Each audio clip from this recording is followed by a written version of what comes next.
2020년 정말 이렇게 부활절 예배를 이렇게 드릴 줄은 몰랐죠. 이렇게 영상으로 드리게 된 것 참 마음도 아프지만 또 한편으로는 감사하기도 합니다. 이렇게 영상을 통해서 함께 예배 드릴 수 있다는 것도 하나님이 주신 은혜가 아닌가 싶습니다. 이 부활의 날, 예수님 부활하신 것을 믿고 우리가 예수님을 다시 기다리며 재림하실 그분을 고대하며 살고 있는데, 정말 부활, 예수님이 다시 살아나신 것을 믿고, 예수님이 나의 구주인 것을 믿고, 예수님이 하나님이신 것을 믿고, 예수님이 다시 심판주로 오실 것을 믿고 우리가 살아가고 있는가를 다시 한번 점검해 볼 수 있기를 바랍니다. 많은 사람들이 이렇게 예수 믿으라고 그러면 그걸 믿지를 못합니다. 어찌 사람이 죽었다가 그것도 장사 지낸 지 사흘 만에 부활할 수 있을까? 이 믿음을 갖지 못하는 이유가 뭐냐? 이 믿음을 갖지 못하는 이유가 대부분이 이성적 지식주의에 사로잡히면, 그러면 믿음을 갖을 수가 없습니다. 이해할 수 없기 때문에 못 믿겠다고 그러고, 이성적으로 납득할 수 없다는 것이죠. 말이 안 되는 소리를 한다. 그래서 믿지를 못합니다. 이 이성적 지식주의가 생기게 된 것은 16세기입니다. 이 16세기 때 이 르네상스 운동이 일어났던 이때죠. 이 르네상스 운동은 인간을 종교로부터 자유를 얻게 한다, 이렇게 주장을 합니다. 그래서 이 운동의 핵심은 인간다움으로 돌아가자, 참 인간성, 참 인간미가 있다, 이렇게 인간성을 다시 회복하자는 거죠. 구체적인 방법은 뭐냐? 참 이성 중심의 삶을 살아라, 이런 얘기입니다. 이성을 잃어버리지 말고 이성적으로 판단하고 평가하고 그렇게 살아야 되지 않겠느냐. 지금 이 이성주의자들이 대부분이 신앙생활을 못하고 참 믿음을 갖지 못하는 이유가 바로 이런 것이죠. 그래서 참 이성 중심의 삶을 사는 사람들은 참 신앙생활하기가 매우 힘들죠. 이 운동의 영향을 받은 사람들이 인류의 이 사상의 어떠한 새로운 흐름에 영향을 받게 됩니다. 그래서 영국에서 이 베이컨이라는 사람은 경험론을 주장했습니다. 인간이 경험한 것을 이성으로 이해하여 그 지식을 갖게 된다, 이렇게 강조를 했죠. 프랑스에는 데카르트가 또 주장한 것이 이성 철학을 주장했습니다. 배운 것을 어떤 철학적으로 그렇게 나타내는 거죠. 나는 생각한다, 고로 나는 존재한다, 이 얘기를 아주 유명한 얘기죠. 나는 생각하기 때문에 나는 고로 존재한다. 이 독일의 칸트나 헤겔 같은 사람들은 관념론을 주장을 했습니다. 이성중심, 합리주의적인 것을 합리적이어야 된다, 이렇게 강조를 했죠. 이와 같은 그 인류의 이 사상사가 흐르면서 한마디로 인간의 이성을 절대화하는 그러한 역량을 나타내 보였던 것입니다. 인간이 이성으로 이해할 수 있는 것만 지식이라고 해서 그 가치를 부여한 것이죠. 합리적으로 납득할 수 있는 것만을 받아들였다는 것이죠. 이것을 이성주의적 지식주의다, 이렇게 우리는 부르게 됩니다. 그런데 20세기에 들어와서 이것이 점점, 이성주의가 점점 폭을 줄어들게 되는 이유가 과학기술주의가 이제 나타나기 시작했죠. 그래서 과학이라는 것이, 이 과학 문명이 생기다 보니까 눈에 보이는 것, 가시적인 그 세계만을 연구합니다. 이 가시적인 세계를 연구해서 의미 있는 정보를 찾아내고 그것을 삶에 적용해가는 이런 그 과학 기술이 점점 발전해 왔습니다. 이런 과학 기술 시대가 만들어낸 것이 뭐냐면 믿는다. 이 말은 이제 더 이상 사용하기가 힘든 그런 말이 되어버리고 말았습니다. 눈에 보이는 것을 관찰하고 실험을 통해서 확인을 하고 그래서 안다. 안다. 이 안다라는 말, 믿는다는 말이 아니라 이제는 안다는 말이 아는 것이 힘이다. 이런 말들이 생기기 시작했죠. 오늘 많은 사람들이 이 과학기술주의에 사로잡혀서 믿음을 잃어버리고 있습니다. 눈에 보이지 않는 것, 확인할 수 없는 것을 믿지 못한다는 것이죠. 그래서 지금은 이렇게 이 사이버 안에서 이런 것들로 보고 듣고 자꾸 그런 것들이 우리의 이성으로 들어와서 지식으로 삼아보려고 지식이 되어지니까 점점 이제는 내가 생각한다. 고로 나는 존재한다. 그리고 나는 이것을 믿는다가 아니라 나는 안다. 이렇게 아는 것으로 믿음이 바뀌어져 버리고 말았습니다.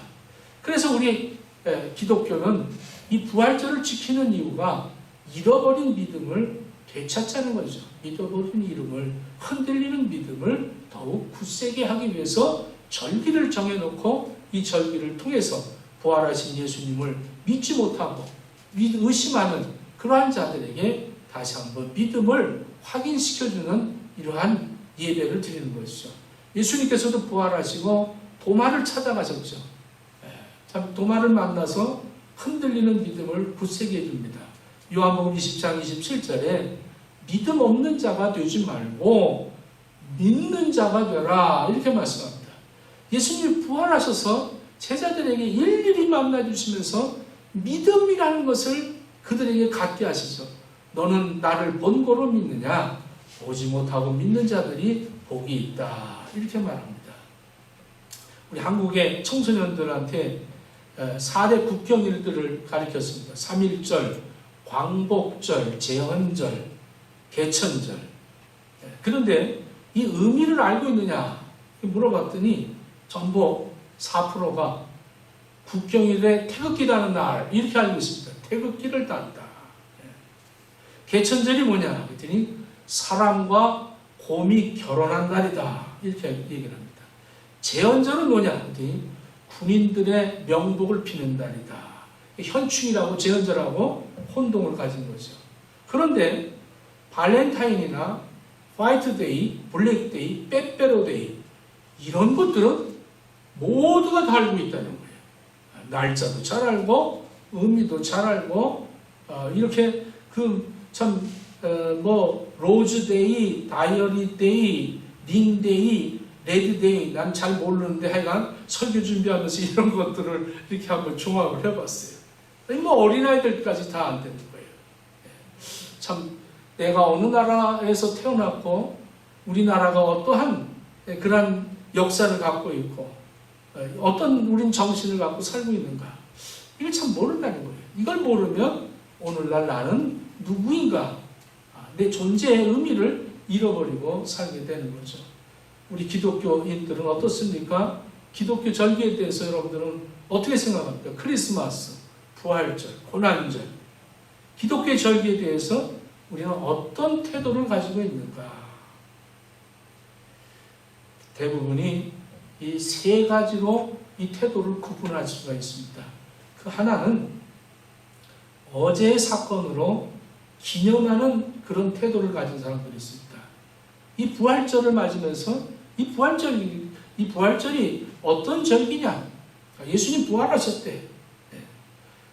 우리 주님이 부활하는 거 난 믿습니다. 주님께서 부활하신 걸 기억하고 정성을 다해서 우리 주님을 기념합니다. 그러나 오늘 나의 삶에서는 직접적으로 연관을 맺지 못하는 것이 어제의 사건으로 기념하는 사람들이죠. 어제의 주님이 부활이 오늘 나의 삶에는 별로 영향이 미쳐지지 않는다는 거죠. 이들에게 부활절은 늘 어제의 과거의 부활절 뿐입니다. 또 이렇게 이 부활절기를 깨닫는 사람, 알고 있는 사람들이 있어요. 내일의 사건으로 소망을 갖고 있는 사람들이죠. 장차 죽은 뒤에 우리들도 주님처럼 부활할 것이다. 오늘 주 안에서 복을 누리다가 죽은 뒤에도 주님처럼 부활해서 계속 복된 삶을 살 수 있을 것이다. 이게 미래에 내가 죽고 나면 이제 주님이 오시면 주님이 오실 때 우리가 다 부활할 것이다.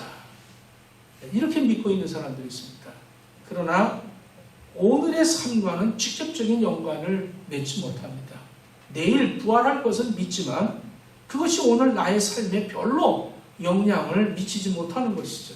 이들에게 부활절은 항상 미래의 부활절입니다. 오늘의 부활절을 지키는 사람들이 되시기를 축원합니다. 오늘의 삶 속에서 주님이 부활을 하셔서 나와 함께 하신다. 내 손을 사용하시고 내 생각을 사용하시고 내 마음을 생각 다 사용하시고 내 육체를 사용하시고 내 삶의 시간을 사용하시고 내 물질을 사용하시고 주님이 나를 사용하시기 위하여 부활하셔서 나와 함께 동행하고 계시다. 이것이 부활절날 우리들이 깨달아야 될 이 목적을 분명히 알아야 됩니다. 우리에게 부활절은 오늘의 부활절이어야 됩니다. 예수의 부활을 기념하는 정도로 가져서는 안 됩니다. 예수님의 부활을 소망으로 여겨서도 안 되는 것입니다. 부활하신 예수님을 만나고 그 만남 속에서 우리의 삶이 변화가 되어져서 그 변화 속에서 예수 그리스도와 동행하며 살아야 한다는 것이죠.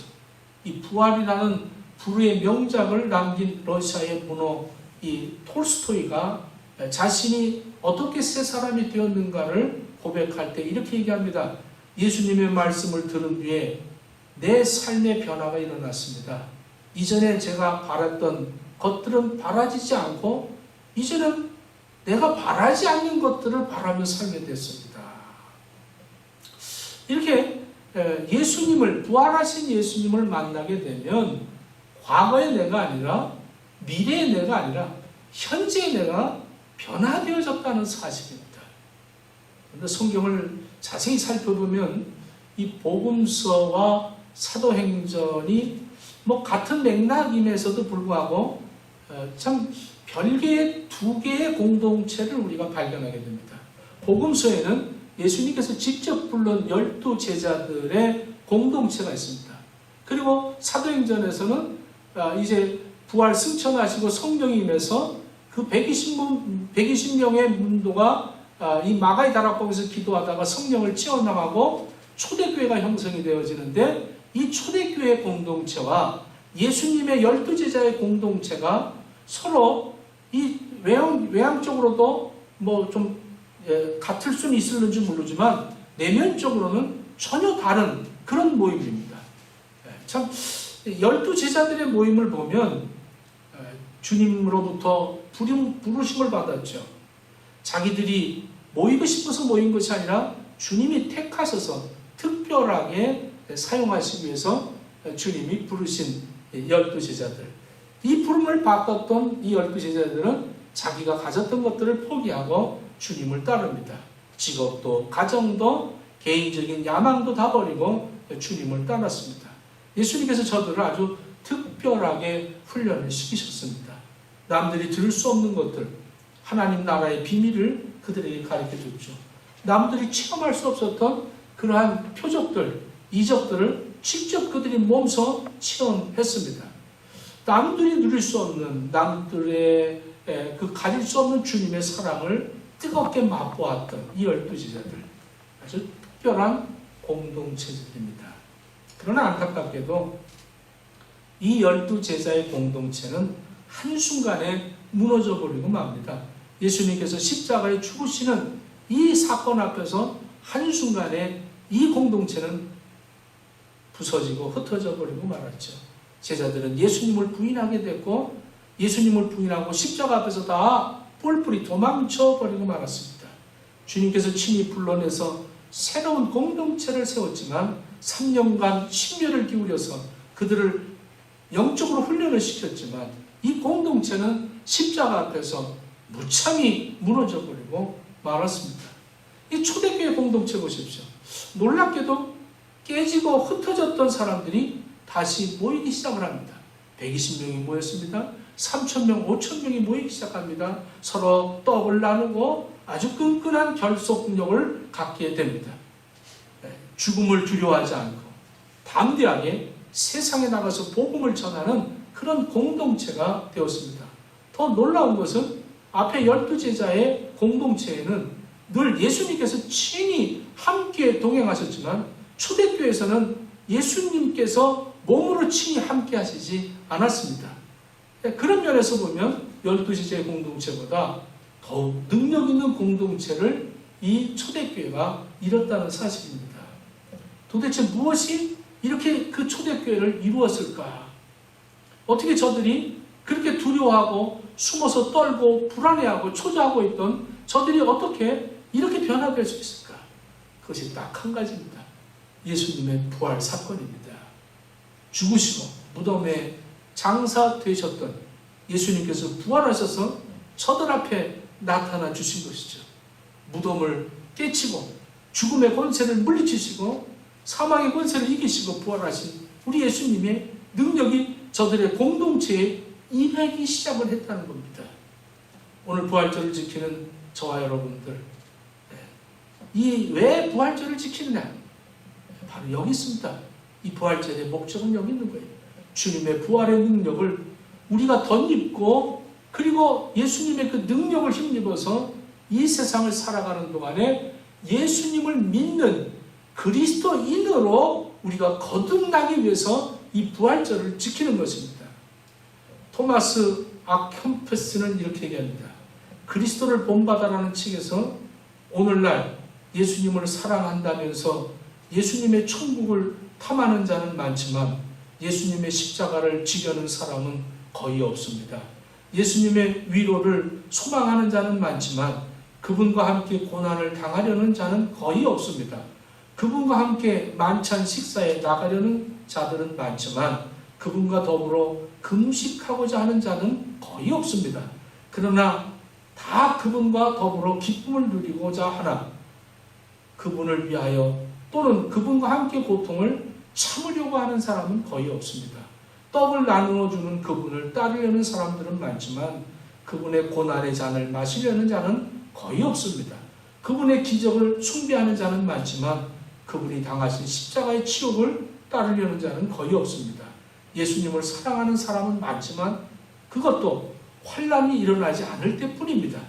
예수님을 찬양하고 그분의 축복을 비는 사람은 많지만 그분에게서 위로를 받을 때뿐입니다. 이렇게 말합니다. 참 우리가 예수 믿는다고 하면서 나의 유익만을 구하면서 살아가는 현대인들을 향해서 말하는 것 같습니다.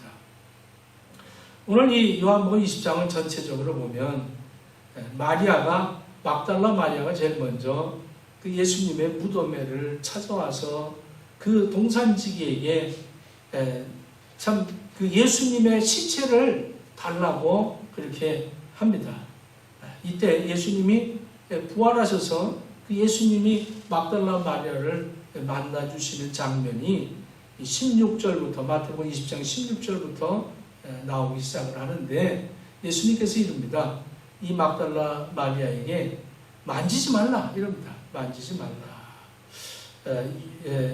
요한복음 20장 16절에 보니까 나를 만지지 말라.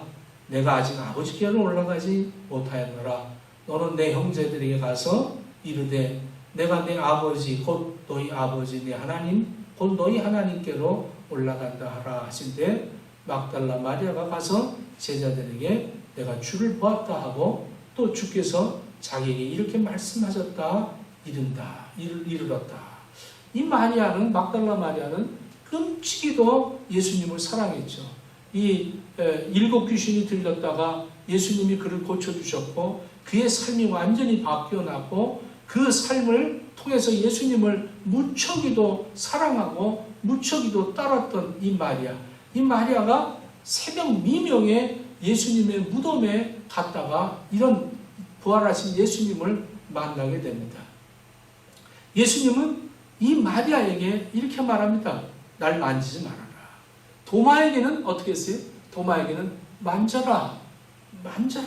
그리고 이 마리아에게는 만지지 말아라. 이렇게 말합니다. 보지 못하고 믿는 것이 복되다는 거예요. 사랑의 마리아가 믿음의 마리아로 바뀌기 시작을 합니다. 믿음을 주시고 그 다음에 사명을 주시죠. 가서 전하라 이렇게 말합니다. 사랑이 믿음이 되어 믿음이 사명이 되어지는 이러한 그 마리아의 삶을 보게 됩니다. 제자들도 마찬가지입니다. 제자들이 이제 모여 있을 때 우리 예수님께서 그들에게 모인 곳에 가운데 서셔서 너희에게 평강이 있을지어다. 먼저 평안을 주십니다. 그들이 불안하고 초조하고 두렵고 떨리고 있는 그러한 이 고난의 삶을 지금 이들이 숨어 있을 그때에 예수님이 부활하셔서 그 제자들에게 만나주시고 평강이 너희들에게 있을지어다 이렇게 말합니다. 그리고 그들에게 사명을 주죠. 그들에게 믿음을 주시고 사명을 주십니다. 사랑이 바뀌어 믿음이 되어지고 믿음이 바뀌어 사랑이 되어지는 것입니다. 주님을 손으로 만져보지 않고도 깊은 믿음에 들어간다는 것, 이게 얼마나 중요합니까? 우리의 손으로 만짐의 범위 내에서만 예수 그리스도를 나의 주로 믿는 것이 아닙니다. 지상적인 그냥 육체적인 그런 친구에 불과한 그런 주님으로 알아서는 안 된다는 것이죠. 모든 것을 통치하시는 영원히 거룩하신 하나님으로 예수 그리스도를 믿기를 축원합니다. 주님은 우리의 육체로 함께 거하시기를 원하시지 않으시고 성령으로 함께 거하시기를 원하셨기 때문에 그분은 십자가에 죽으셔야 했고 그는 사흘 만에 부활하시고 그는 40일 동안 계셨다가 승천하시고 예수님이 말씀하시기를 내가 이제 아버지께로 돌아가면 너희에게 보혜사 성령이 너희들에게 임할 것이다. 성령이 임하면 너희가 권능을 받고 예루살렘과 온 유다와 사마리아와 땅끝까지 이르러서 나의 증인이 될 것이라고 말씀하신 예수님. 감상적인 사랑에 넘쳐서 사랑으로 예수님을 믿고 예수님을 내가 만져보고 내가 느껴보고 내가 체험한 그런 것들로만 우리가 신앙생활을 하는 것이 아니라 예수님이 영으로 나에게 임하셔서 내 안에 거하셔서 내 생각을, 내 마음을, 내 언어를, 내 모든 것들을, 내 시간을, 내 물질을, 내 지식을, 내 경험을, 내 어떠한 재능들을 다 사용하셔서 그것으로 증인이 되라고 말씀하는 것입니다. 두려움 많은 제자들에게 평안을 주시고 확고부동한 신앙의 믿음을 주시고 그 믿음을 회복시킨 다음에 의심 많은 도망까지도 주님이 찾아가 주셔서 만져봐라 이렇게 하셨던 주님. 믿음을 가지고 살려는 겁니다. 여러분들 이 부활의 날에 여러분들 믿음을 회복하기를 축원합니다. 여러분들 믿음으로 살아야 되는 것입니다. 예수님이 내 손과 함께 일하십니다. 믿습니다. 아멘. 그러면 누가복음 18장 8절에 우리 예수님께서 이 마지막 때를 설명하면서 이렇게 말합니다. 인자가 올 때 세상에 믿음을 보겠느냐 이렇게 말씀합니다. 얼마나 믿음이 없는 세대입니까? 이성주의들이 판치고 과학 만능이 우리들을 사상을 점점 흔들어 놓고 있는 이런 바벨리즘에 사로잡힌 사람들이 얼마나 많습니까? 오늘 이날 이런 시대에 부활절을 맞이하는 우리 행복의 식구들이요. 여러분들 부활절이 과거에 예수님 부활하신 것으로 기념하는 부활절 되지 않길 바랍니다. 미래에 내가 죽었다가 다시 부활할 것을 그런 미래의 부활로 믿지 마시기 바랍니다. 현재 예수님이 부활하셔서 나와 함께 하심을 이런 부활절을 여러분들이 맞이할 수 있기를 축원합니다. 예수님 살아계십니다. 보고 계시고 듣고 계시고 말씀하고 계십니다. 예수님이 내 눈에 안 보이기 때문에 예수님을 내가 손으로 만질 수 없기 때문에 내 이성적으로 내 과학적으로 예수님을 입증할 수 없기 때문에 내가 그냥 건성으로 신앙생활을 하는 것이 아니라 내 생각, 내 마음 모든 것들에 예수님이 나와 동행하신다. 이것을 확신하고 주님 앞에 쓰임받는 우리 행복의 식구들이 되어지기를 예수님 이름으로 축원합니다. 기도하겠습니다. 인자가 올 때에 세상에 믿음을 보겠느냐 하신 우리 주님. 의심 많은 도마를 찾아가 그에게 믿음을 확증시키시고 눈물 흘리는 마리아에게 믿음을 확증시키시고 숨어서 두려움에 사로잡혀 있는 제자들에게 평강을 주시고 믿음을 확증시켜 주시고 그들이 다시 성령이 임함으로 이제 우리 예수님께서 성령으로 우리에게 거하셔서 우리가 강하고 담대하게 이 세상을 살아갈 수 있도록 은총을 베푸신 부활의 날을 저희들이 맞이하고 오늘 하나님의 말씀을 받았습니다. 하나님 현재 부활하신 예수님과 동고동락하며 살아가는 우리 행복의 식구들 다 되어지도록 허락해 주시옵소서. 예수님 이름으로 기도드립니다.